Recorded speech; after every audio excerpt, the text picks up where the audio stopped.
वंदे मातरम कर्मचारी साथियों, एफएमएस 3.0 पे किसी भी कार्मिक का बेसिक किस तरीके से चेंज करेंगे। जैसे एक मामला आया कि हमारे यहाँ एक जो कार्मिक है या स्टाफ साथी है जो फरवरी में तृतीय श्रेणी अध्यापक पर थे और उनका प्रमोशन हो गया, या कह सकते हैं कि जो भी डायरेक्ट रिक्रूटमेंट है उसमें सेकंड ग्रेड में सिलेक्शन हो गया। अब उनकी फरवरी में 18 या 19 दिन की सैलरी है। 18 दिन की सैलरी तो अब इनके थर्ड ग्रेड से बनानी थी, जो पहले से ही बना ली।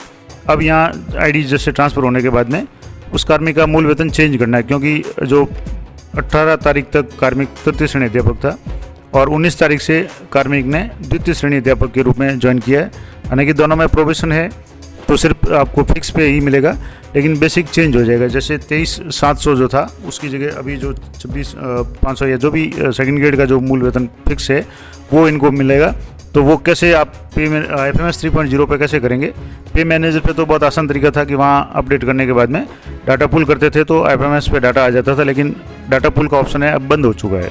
तो अब आपको किस तरीके से किसी भी कार्मिक का बेसिक चेंज करना है, तो यहाँ से जैसे आप एम्प्लॉय मैनेजमेंट में जाएंगे, वीडियो लॉगिन में एम्प्लॉय मैनेजमेंट में जाने के बाद में आपको किसी भी कार्मिक का जो बेसिक अपडेट करना है उसके लिए एम्प्लॉय मैनेजमेंट, और इसमें आपको एम्प्लॉय मॉडिफिकेशन में आपके सामने जैसे पर्सनल डिटेल है, सर्विस डिटेल्स है, एड्रेस है, bank detail, family nominee detail और पे एंटाइटलमेंट। अब यहाँ पे एंटाइटलमेंट पे आपको क्लिक करना है और यहाँ से आपको उस कार्मिक को सिलेक्ट करना है। अभी जैसे 5 डिफ़ॉल्ट शो हो रहे हैं, तो यहाँ से जो भी लिस्ट है इसको आप ज़्यादा कर लें, 50 कर लें, तो सारे कार्मिक यहाँ शो हो जाएंगे।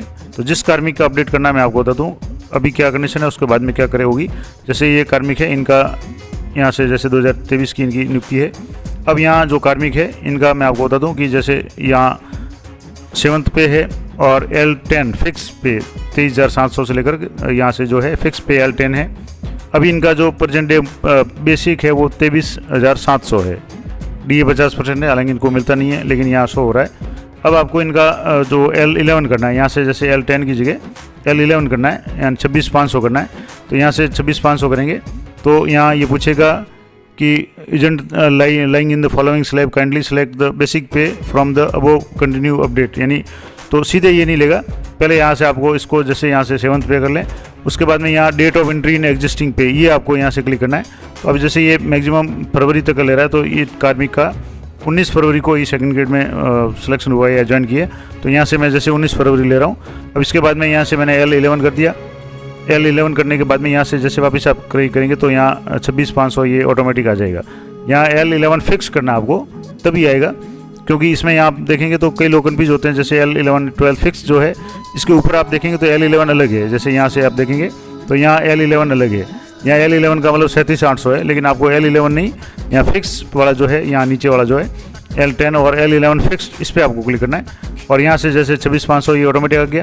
अब आपके यहाँ ये जो रिकैलकुलेट का बटन है ये काम करना शुरू कर देगा, अन्यथा काम नहीं कर रहा था। अब यहाँ एक और जो ऑप्शन है यहाँ भी पूछ रहा है कि गवर्नमेंट क्वार्टर, अगर गवर्नमेंट क्वार्टर मिला है तो यस करना है, अन्यथा डिफ़ॉल्ट नो है तो नो ही करना है, क्योंकि शिक्षा विभाग में कर्मचारियों को क्वार्टर नहीं मिलता है। हाउस रेंट है 9% आ रहा है, लेकिन इसको आपको कोई मतलब नहीं है, क्योंकि प्रोविजनल है तो इनको नहीं मिलेगा, फिक्स है तो सिर्फ 26,500 ही मिलेगा। अब यहाँ से आपको जैसे अभी इनका जो बेसिक पे 23,700 बता रहा है, ग्रॉस अर्निंग भी 23,700, GPF का 1100 और RGSS का 658 है, तो ये अभी बता रहा है। अब आपको यहाँ से क्या करना है, रिकैलकुलेट करना है। आपने यहाँ से जैसे मैं आपको बता दूँ, यहाँ L11 आपने सेलेक्ट कर लिया, जो भी L10 था, तो ऑटोमेटिकली यहाँ से जैसे आपने किया तो यहाँ 26,500 आ गया। अब यहाँ से आप रिकैलकुलेट करें तो जैसे रिकैलकुलेट करेंगे नीचे डाटा चेंज हो जाएगा। जैसे अभी 23,700 था, अब यहाँ से जैसे रिकैलकुलेट हो गया तो यहाँ ये रिकैलकुलेशन के बाद में यहाँ आप देखेंगे तो यहाँ जैसे 26,500 आ रहा है और HRA भी यहाँ शो हो रहा है, हालांकि HRA इनको नहीं मिल रहा है। तो यहाँ से HRA अगर जैसे यहाँ अभी तो 0 अगर मान लो कर दें और फिर इसको अगर रिकैलकुलेट करें तो जैसे मैं करके देख लेता हूँ, नहीं होता तो आप HRA को वहाँ से जा करके आप डिलीट कर दें। अभी जैसे बन रहा है तो कोई बात नहीं। अब आप इसको अपडेट एंटाइटलमेंट पे करेंगे तो यहाँ से येस पे आपको पूछेगा और कन्फर्मेशन करेगा, और कन्फर्मेशन में आपको यहाँ से ओके हो गया। अब आप वापस इस कार्मिक का डिटेल्स देखेंगे तो अगर इनको HRA आ रहा है तो आपको HRA जा करके पहले डिलीट करना है। मैं आपको पूरा प्रोसेस इसी वीडियो में करके बता दूंगा। तो यहाँ से जैसे आप ये थोड़ा सा साइट है वो टाइम लेती है लोडिंग में, तो वापस आपको यहाँ से जैसे जो भी एम्प्लॉय थे, अब यहाँ से जैसे बैक गया तो यहाँ से वापस एम्प्लॉय मॉडिफिकेशन और यहाँ से आपको पे एंटाइटलमेंट पे क्लिक करना है। पे एंटाइटलमेंट पे क्लिक करने के बाद में यहाँ से सारे कार्मिक आपको सेलेक्ट करना है और उस कार्मिक को सिलेक्ट करना है जिनका आपने अभी जो है अपडेट किया था। तो यहाँ से जैसे मैं इस कार्मिक को सिलेक्ट कर रहा हूँ, यहाँ से जैसे मॉडिफाइड पे, अब यहाँ इनका जो भी बेसिक पे है वो 26,500 आ गया। अब यहाँ इनके HRA शो हो रहा है, बाकी सब ठीक है, लेकिन HRA शो हो रहा है जबकि इनको HRA नहीं मिलना चाहिए। अब इसको डिलीट कैसे करेंगे? तो इसको डिलीट यहाँ से जैसे आपने अपडेट पे एंटाइटलमेंट कर दिया, फिर भी ये आ रहा है क्योंकि आपने कर दिया। अब इसको यहाँ से आपको सैंक्शंस में जाना है, और सैंक्शंस में जाने के बाद में अलाउंस में जाना है। यहाँ से जैसे सैलरी सैंक्शन से, और यहाँ से आपको सैंक्शंस जो है वो क्लिक करके सैलरी सैंक्शंस, और इसमें नीचे और दोबारा क्लिक करना है सैलरी सैंक्शन में। तो जो अलाउंस सैंक्शन इंडिविजुअल, इस पर आपको क्लिक करना है। तो अब यहाँ से जैसे आप क्लिक करेंगे तो यहाँ से कार्मिक की लिस्ट आ जाएगी, उस लिस्ट में से आपको उस कार्मिक को सिलेक्ट करना है, क्योंकि अभी आपको HRA इसका डिलीट करना है। तो यहाँ से आप जैसे इस कार्मिक को सिलेक्ट करेंगे तो थोड़ा सा ये साइट है वो समय लेती है। तो यहाँ से जैसे 5 की जगह वापस आप पूरा सिलेक्ट कर लें सभी कार्मिक, और यहाँ से आप देखेंगे तो वापस उस कार्मिक को यहाँ से सिलेक्ट करना है इनिशिएट पे। और यहाँ इनका जो भी है अभी जैसे बेसिक आ रहा है 26,500 और HRA आ रहा है, तो यहाँ से HRA आप यहाँ से इसको डिलीट कर दें। डिलीट का ऑप्शन है, यहाँ पे यस करेंगे, यस पे क्लिक करेंगे तो ये एप्लीकेशन सक्सेसफुली सबमिटेड, और यहाँ से आपका जो भी HRA है डिलीट हो जाएगा। वापस इसको दोबारा अगर चेक करना चाहें तो मैं आपको चेक करके बता देता हूँ। यहाँ से वापस जैसे ये कार्मिक 14 नंबर पे था यहाँ से, तो यहाँ से इसको वापस इनिशिएट पे क्लिक करेंगे तो अब आप यहाँ देखेंगे तो HRA है वो आपकी डिलीट हो जाएगा। थोड़ा सा इसको लोडिंग में तो समय लेता ही है, ये हो सकता है तो इस समय थोड़ा सा सर्वर बिजी है तो वो भी टाइम लेता है। तो एक बार थोड़ा सा आप धैर्य रखें, इसको चेक करें, और आपके HRA डिलीट होना चाहिए। एक बार यहाँ से भी देख लें, उसके बाद में आप पे एंटाइटलमेंट में जाकर के भी आपको आश्वस्त हो जाना है कि आपको जो भी HRA है वो नहीं मिल रहा चाहिए। तो वो एक बार देख लें।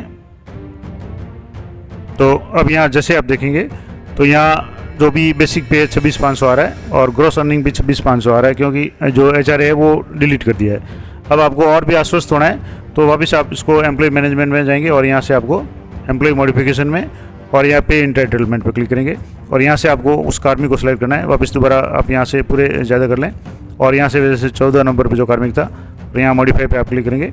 तो अब यहाँ से आपको चेक ये करना है कि इनको सिर्फ मूल वेतन ही मिलना चाहिए, 26,500, HRA नहीं मिलना चाहिए। तो यहाँ से जैसे थोड़ा सा ये लोडिंग लेगा, और लोडिंग के बाद में आपके यहाँ जो भी पे एंटाइटलमेंट में जो डिटेल्स आ रही है वो आप एक बार अच्छी तरह से आश्वस्त हो जाएं। अब ये एक तो थोड़ा सा समय भी ले रहा है, लेकिन अब समस्या कहाँ आएगी मैं आपको बता दूँ। जैसे यहाँ से आप देखेंगे तो यहाँ बेसिक पे 26,500 हो गया, उसके बाद में GPF 2004 है 1100 और RGSS 658, तो 1758 ये नेट डिडक्शन है, और बेसिक पे 26,500 हो गया, 23,700 था उसका 26,500 हो गया। HRA है वो डिलीट हो गया। तो इस तरीके से आपको किसी भी कार्मिक का है वो बेसिक अपडेट कर देना है। गौर से आपको वापस 2 बार चेक करना है कि बेसिक अपडेट में कई बार HRA जुड़ रहा है, तो आपको HRA वापस, क्योंकि प्रोफेशनल से, अगर यहाँ प्रोफेशनल से होकर के रेगुलर कर्मचारी होते तब कोई समस्या नहीं थी, लेकिन उनके सामने जनवरी फरवरी का अगर बिल कुछ पार्शियल बनाना है तब आपकी समस्या हो सकती है, क्योंकि अभी ज़्यादातर जो कार्मिक है यार सबका डाटा है FMS 3.0 से अपडेट होकर के DA है वो 50% हो गया है। अब कुछ कार्मिक ऐसे भी होंगे जिनका फरवरी का आधा वेतन हो गया या आधा बकाया पार्शियल पे, जैसे मान लो किसी का चेंज हो गया, किसी ट्रांसफ़र हो गया, एक जगह से वेतन बनाया दूसरा अधूरा है, तो ऐसे मामलों में अब वापस DA है वो आपको 50 हो गया, उसको 46 करके फरवरी का वेतन बढ़ाना है। तो वो एक अभी तक टेक्निकल समस्या है, तो उसका भी समाधान जल्दी हो जाएगा, या मैं अगली वीडियो में बताने का प्रयास करूँगा। तो अभी ये महत्वपूर्ण थी जानकारी की बेसिक किस तरीके से आप पे मैनेजर पे चेंज करेंगे, IFMS 3 पे चेंज करेंगे, वो मैंने आपको लाइव करके बता दिया। और प्रोफेशनल्स के मामले में तो कोई समस्या नहीं है, सिर्फ ये ध्यान रखना है कि कोई भी अलाउंस, जैसे इस बार मैंने अभी आपको लाइव करके बताया HRA जुड़ रहा था तो HRA उनको नहीं मिलना चाहिए, तो वो आप देख लें। अगर जुड़ रहा है तो आप उसको एडिट में जा करके वहाँ से डिलीट कर लें, और जो भी इनको आवश्यक डिडक्शन है GPF 2004 और RGSS वो ये सही होनी चाहिए। अगली वीडियो में बात करेंगे कि जैसे मान लो कार्मिक का, इसमें मैंने बताया कि ये कार्मिक 18 दिन तक तृतीय श्रेणी अध्यापक रहा तो उनका पेमेंट है वो 23,700 से मिला। अब 26,500 से 19 तारीख से लेकर के 29 फरवरी तक का पार्शियल पे बनाना है, वो किस तरीके से बनेगा, तो वो पूरा प्रोसेस मैं आपको अभी अगली वीडियो में लाइव करके बताऊंगा। तो मिलते हैं नेक्स्ट वीडियो में, तब तक जय भारत, जय हिंद।